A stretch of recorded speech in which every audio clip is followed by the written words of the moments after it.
What is up, YouTube? Welcome back to Nerd Media. And Andor quite possibly just dropped some of the best Disney Plus content and some of the best Disney Star Wars content we have ever gotten last night with its 3 episodes. Because, guys, I love Andor. This show really brings the sauce when it comes to making great things that we all are going to love. So in this video, I'm going to be diving into my review for episodes 7, 8, and 9. I'll be splitting the video up into different chapters, so if you want to skip around to specific episode reviews, they will be in the description and the video play bar down there. So that you can find those there. And with all that being said, if you're new to the channel, I'm Nerd Media. I talk about movies, TV shows, and comic books all the time, every day. And Andor is not the only thing that we talk about, because we're also talking about Thunderbolts, we're talking about Superman, we got Mission Impossible coming up. There are so many things in The Last of Us. There are so many things that we're talking about on this channel, so stick around, subscribe if you enjoy this video, and let's dive right into the review. So kicking things off with episode 7, guys, I seriously cannot stress this enough. I really do believe that episode 7 through 9 is better than season 1 of Andor and is the best chunk of episodes from this season so far. I mean, I love the suspense building up to the climax that we actually get in the second episode, which really makes this one of the best chunks of episodes. And I love how we get to slowly see everything and all the characters come together, how their stories are colliding, and how we actually get to see the effects of some of that in the next episode. I really appreciate and love how you really feel like these stories are all separate in their own ways for the first half of the season, but then as you progress through, it is just everything starts to collide and come together with this one singular event. And I really love that, because that's also the same way how they structured it in season 1 as well. And and they had to do it in a rushed way in this 3 episode thing, but it worked perfectly. It didn't feel rushed, and it was just, I love seeing this stuff, man. And I don't know if it's just me, but the new home that we find Cassian and Bix in really reminds me of Endor and like that, the home planet of the Ewoks. Like, I don't know why. I mean, it's just a jungle, but like, just I think the structure of the house that they're living in, everything like that, really reminds me of it. And I just thought that was really cool, because it seems like we get to see them in a different home every 3 episodes, which, really just kind of, you get the opportunity to expand on the Star Wars environments and go to different places with that. So I really enjoy that, and I like how they're kind of utilizing that in a fun way, where we are seeing them go to like so many different places, and I really love that. And guys, I'm not gonna lie, even though we get all 3 episodes every single week, it really doesn't feel like we're jumping a year forward in time in this series so far. But that's not a criticism at all. That's actually really awesome, because it's really cool to think that like we are a year ahead of where we were last week, which is really crazy to think. And I really think that is played out really well. And unfortunately, yes, the 3 episode thing is a little bit not the best way to release this stuff, but regardless of that, you cannot deny that this is some of the best, if not the best, Star Wars content we have gotten in years. And I really don't know if I'm reading into this scene or not. You guys can let me know in the comments, but the fortune teller lady who had supposedly healed Cassian's blast wound saw a future of him being like a messenger, and just a little future and glimpse into the future of him. I wonder if that was trying to foreshadow like the eventual outcome of how his story ends. I mean, I don't know. I feel like that would have been more talked about today if that were the case. It's just something I thought about during the episode, but I really do enjoy how we got to see like small little world building in that area that they are staying at. And I'm so excited to see where we're going to go next with Cassian's mission. I mean, the next episode that follows that mission is insane, and we are about to dive into episode 8. But seriously, guys, this show truly is something special and something so unique and great for the Star Wars universe, and we just got to appreciate it for a second. And unfortunately, I cannot believe that I'm saying this, but it is ending next week, which is just crazy to me. But it has been such a blast watching this show. Now let's dive into episode 8. I love this episode. Of all the different climaxes we've been getting for the 3 episode arcs, this is by far my favorite. I loved this one. It was so tragic, yet so just awesome and engaging to watch. Like, this whole thing of having all these protesters come out because the Empire is going to be there, and then having the Empire kill one of their own so they can set off a fight and get away with it.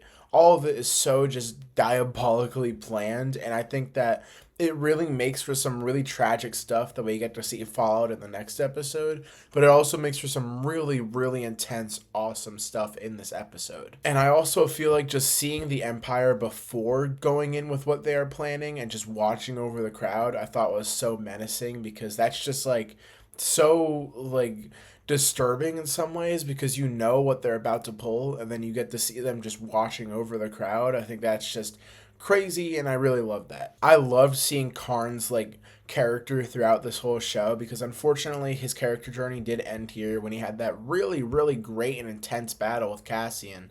But I mean, seriously, he is one of my favorite characters of this show. I think his character is not only great, but the actor who plays him did a phenomenal job, and he is one of the highlights of this whole entire series. I honestly think that he steals the show in any scene that he is in.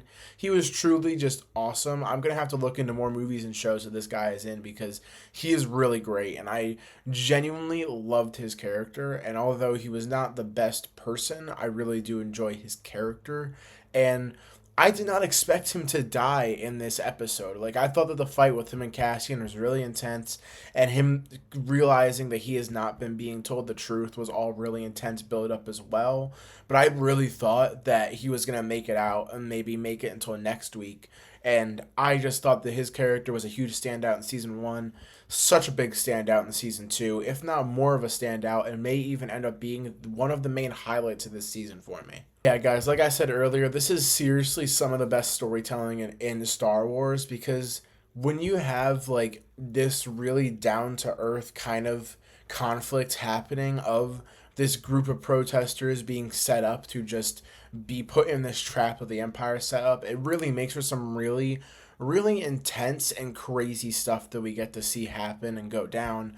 And it's also just so entertaining, and it gets so much more wild and intense when we see like the robots show up and everything, just kicking, throwing people around, which is insane. You get to see how careless the Empire is in ways that I feel like we either haven't seen as much or we just don't really get to see.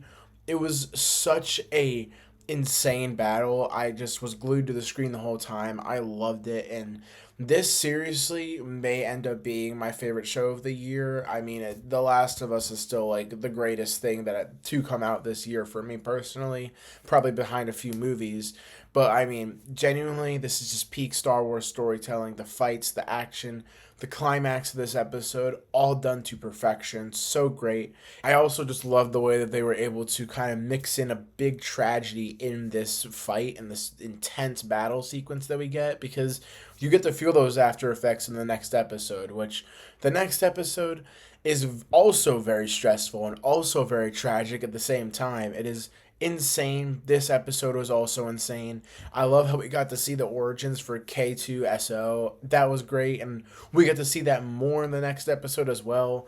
I really enjoy that, and I like that they're still throwing in like little like teases and like build-ups to what we know happens in Rogue One, so I think that that's great. But moving on to episode 9, guys, this episode may honestly be slightly better for me than the previous episode. The previous episode has the best climax of the series, or even of the season by far, 100%, no doubt. But this episode also has some really intense climactic moments for Mon Mothma and her character. If I had to pick one complaint of this season so far, it's just I haven't enjoyed her character as much as I did in the previous season. This episode totally changed that. I love her character, and seeing her and the build up and lead up to her giving that big speech, which I think that speech is on par with Luthen's speech in season 1, was such a great build up, and the intense stuff that we get afterwards is arguably just as intense as the previous episode. Like, I genuinely haven't felt this happy about a Star Wars project since maybe the Mandalorian days, and I don't even know if I can say that for season 3, but definitely when I was first watching the show with season 1 and 2. Like, it has been a long time since I have felt this passionate about Star Wars. I would even say maybe since season 1 of Andor, which still is almost 3 years ago. So it's been a long time, but this is seriously just great. And I really love how you still feel the tension of the aftermath of Gorman, and how after Mon Mothma gives her speech, she's basically just on the run trying not to get like asked questions or hurt or killed or anything. And we get to see Cassian come in and protect her from the different people coming, because she was about to get set up to go be turned into the Empire with the three people that were going to bring her in.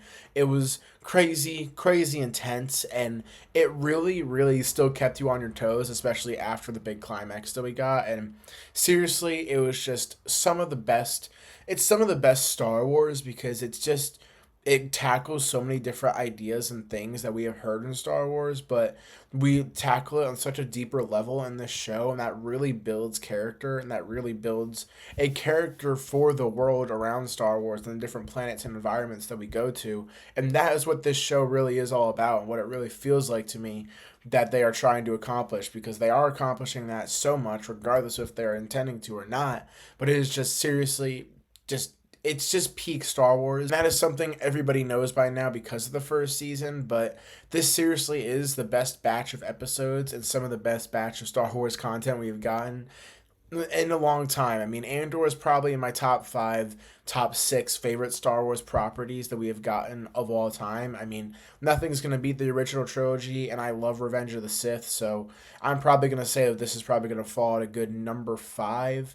I mean, the final 4 episodes of Clone Wars is still up there as well. I mean, I may rank actually all my favorite Star Wars projects in a separate video to decide this, so that's just an idea I just came up with, so I'll probably do that at some point later next week, so stay tuned for that. But, I mean, seriously, this is just some of the best Star Wars stuff, and as somebody who none of this stuff would have happened, none of my love for nerd stuff, Marvel, DC, anything, Mission Impossible, like anything like Jurassic World, you name it, none of that love for all that stuff for me would have happened without Star Wars. So as a big Star Wars fan, and how that is kind of the origin for all this stuff for me, this is a great show. I mean, you guys are probably wondering why I'm even saying that, because everybody knows it's a great show, but it really is. Getting back to the episode itself, episode 9, guys, it has probably the most tragic ending to any of the episodes we have gotten so far, because most of the endings to these episodes in season 2 have been very sad, or just very like crazy and awesome to watch, but this one was probably the most tragic and probably the best one, because Cassian says he's going to be done, he's going to quit, and then he wakes up, Dix is gone, she left because she doesn't want her to be the reason why he stops doing what he is fighting for, which is so tragic and so sad. And knowing how his story ends and how both of their stories end, makes it hit so much harder. And it seriously was a really big, intense, impactful moment that really just leaves you like hopeless almost for the next few episodes. It's just so great. Like seriously, this is such a tragic ending to the episode to set us up for the final week of Andor next week. But at least we get a setup of K2SO. I mean, we officially have him, so I'm assuming we're going to get a lot of him in the next 3 episodes next week. That is going to be fun. That's going to be a really fun dynamic for those two, because he's one of the big major like fun parts of Rogue One that I enjoyed. So I'm excited to see him in the next few episodes, and I'm really happy that they set that up. I didn't think they would actually, because I didn't know how that would really fit into the story, but seeing how they did in episode 8, I'm like, okay, this makes sense. But seriously, guys, this episode may have been the best of the season so far, and I think that these 3 episodes are definitely in the conversation for the best of the series. These 3 episodes had amazing climactic moments, really emotional payoffs, and different send-offs for different characters that are done really well, and weaving emotion into the impactful battles, having characters make crazy decisions that lead to other things that are even more sad and upsetting. Just having these discussions that we have had in Star Wars before, but on such a deeper human level. These 3 episodes, I'm blown away by them. I have been enjoying this season so much, not as much as season 1, but I have been enjoying it a lot. These 3 episodes may be some of the best Star Wars content ever, and maybe I'm even going to consider this to be the best piece of Andor content we've gotten as well, which is saying a lot, but for me, it may be true. Guys, that's gonna have to do it for this video. So let me know in the comments down below what you thought of Andor, of these 3 episodes. Are you as high on it as I am, or are you just a little bit lower on it? And if you are, regardless of what your opinion is, let me know in the comments down below. I'd love to have a discussion about this with you guys, because It seriously is a show worth talking about. So, with all that being said, if you're new to the channel and you stuck around this long, thank you so much. I really appreciate it. And clearly, I said something you liked or you were entertained. So, subscribe, comment down below, and I'll see you guys on the next video. Peace.